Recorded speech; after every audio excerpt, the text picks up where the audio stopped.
తెలుగువారంతా ఒకే రాష్ట్రంగా కలిసుండాలని కలలు కన్న సీఎం చంద్రబాబు. దేశంలోనే తెలుగువారంతా ఒకే రాష్ట్రంగా కలిసుండాలని కలలు కన్నామని, 1946లో విశాలాంధ్ర ఉద్యమం కోసం పోరాడమని, పొట్టి శ్రీరాముల ప్రాణత్యాగంతో ఆంధ్ర రాష్ట్రం ఏర్పడిందని ఏపీ ముఖ్యమంత్రి నారా చంద్రబాబు నాయుడు పేర్కొన్నారు. 78వ స్వాతంత్ర దినోత్సవం సందర్భంగా గురువారం విజయవాడలోని ఇందిరాగాంధీ స్టేడియంలో జాతీయ జెండాను ఎగురవేశారు. అనంతరం సీఎం చంద్రబాబు మాట్లాడుతూ, కర్నూలు రాజధానిగా 1953లో ఆంధ్ర రాష్ట్రం ఏర్పాటు జరిగిందని, 1956 నవంబర్ 1న ఏర్పడిన తొలి భాషా ప్రయుక్త రాష్ట్రం ఏపీ అని పేర్కొన్నారు. 2014లో రాష్ట్ర విభజనతో 2 రాష్ట్రాలు ఏర్పడ్డాయని, విభజనతో ఏర్పడిన నవ్యాంధ్రకు రాజధాని లేని పరిస్థితుల్లో నాడు పాలన కొనసాగించామని తెలిపారు. తమ అనుభవం, ప్రజల సహకారంతో కొద్ది కాలంలోనే నిలదొక్కున్నామన్నారు. దేశంలో ఎవరూ ఊహించని విధంగా సంస్కరణలో 13.5% వృద్ధి రేటు రాష్ట్రం సాధించిందన్నారు. ఈజీ ఆఫ్ డూయింగ్ బిజినెస్ లో ప్రప్రథమంగా నిలిచిందని, 16 లక్షల కోట్ల పెట్టుబడులకు ఏపీ ఒప్పందాలు చేసుకుని దేశం దృష్టిని ఆకర్షించామన్నారు. సంక్షోభాలను అవకాశాలుగా మలుచుకున్నామని, దేశం గర్వించే రాజధానికి శంకుస్థాపన చేసుకున్నామని సీఎం చంద్రబాబు తెలిపారు. నవ్యాంధ్రకు రాజధాని కూడా లేని పరిస్థితుల్లో నాడు పాలన ప్రారంభించాం.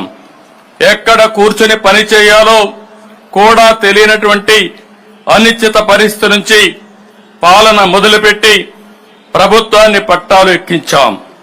మాకున్న అనుభవం, ప్రజల సహకారం, కష్టపడే తత్వంతో కొద్ది కాలంలోనూ నిలదొక్కున్నాం.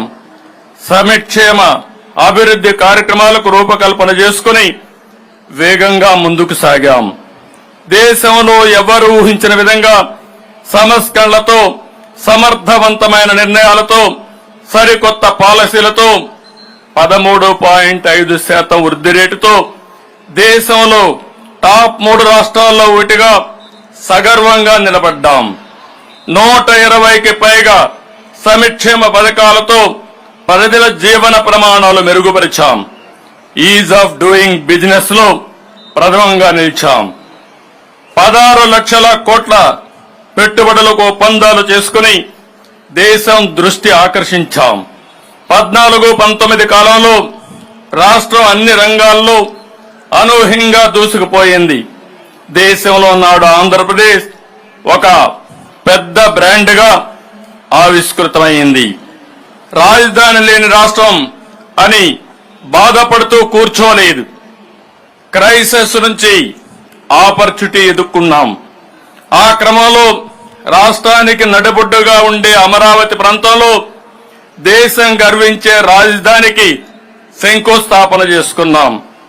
ప్రజల సహకారంతో 34,000 ఎకరాల భూసేకరణ చేసి ప్రపంచం చర్చించుకునే డిజైన్లతో సంపద సృష్టించే రాజధాని నిర్మాణాన్ని మొదలుపెట్టాం.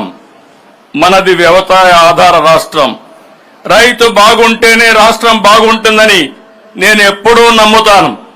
అందుకే సాగునీటి రంగానికి అత్యంత ప్రాధాన్యత ఇచ్చి నాడు 5 ఏళ్లలో 68,000 కోట్ల రూపాయలు ఇరిగేషన్ పై ఖర్చు చేశాం.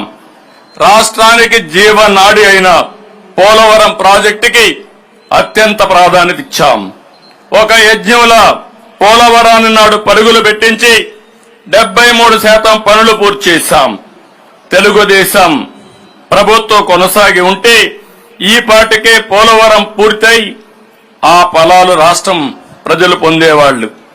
120కి పైగా సంక్షేమ పథకాలు, అభివృద్ధి పథకాలు, శాంతి భద్రతలు, అందరికీ ఉపాధి, పెట్టుబడులు, ఉద్యోగ అవకాశాలతో రాష్ట్రం దూసుకుపోతున్న క్రమంలో 2019లో వచ్చిన ఎన్నికల ఫలితాలు రాష్ట్రాన్ని చీకటిమయం చేశాయి.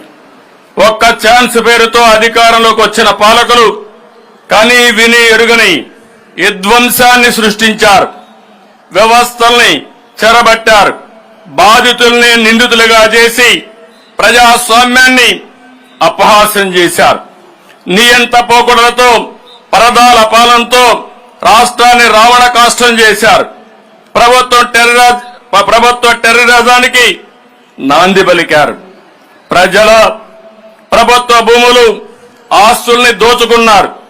ప్రశ్నిస్తే దాడులు, కేసులు, అరెస్టులతో పెను ఉత్పాదం సృష్టించారు. ప్రజావేదిక ధ్వంసంతో ప్రారంభమైన నాటి విధ్వంస పాలనలో సంపద సృష్టి, ఉపాధి కల్పన కేంద్రమైన ప్రజా రాజధాని అమరావతిని పురిట్లోనే చంపే ప్రయత్నం చేశారు. ల్యాండ్, శాండ్, వైన్, మైన్, గంజాయి, డ్రగ్స్, ఎర్రచందనం, రేషన్ బియ్యం మాఫియాలతో లక్షల కోట్ల ప్రజాధనాన్ని కొల్లగొట్టారు. పోలవరం ప్రాజెక్టు నాశనం చేసి రాష్ట్ర ప్రజలకు తీరని ద్రోహం చేశారు. 10 లక్షల కోట్ల అప్పులు, అసమర్థ అవినీతి పాలనతో తీవ్ర సంక్షోభాన్ని సృష్టించారు. SC, ST, BC, minority sub plan నిధులు దారి మళ్లించారు.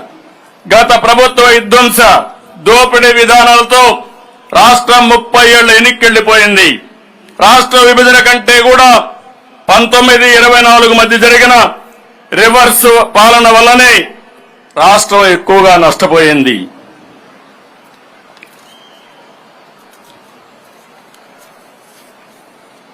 గత ప్రభుత్వ అసమర్థ విధానాలతో రాష్ట్రం అప్పులు 9,74,000 కోట్లకు చేరుకున్నాయి.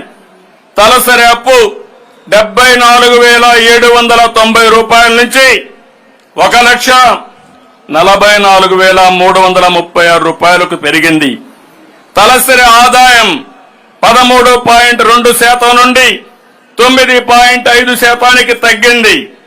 అంటే గత ప్రభుత్వం తీరుతో ప్రజల తలసరి ఆదాయం తగ్గింది.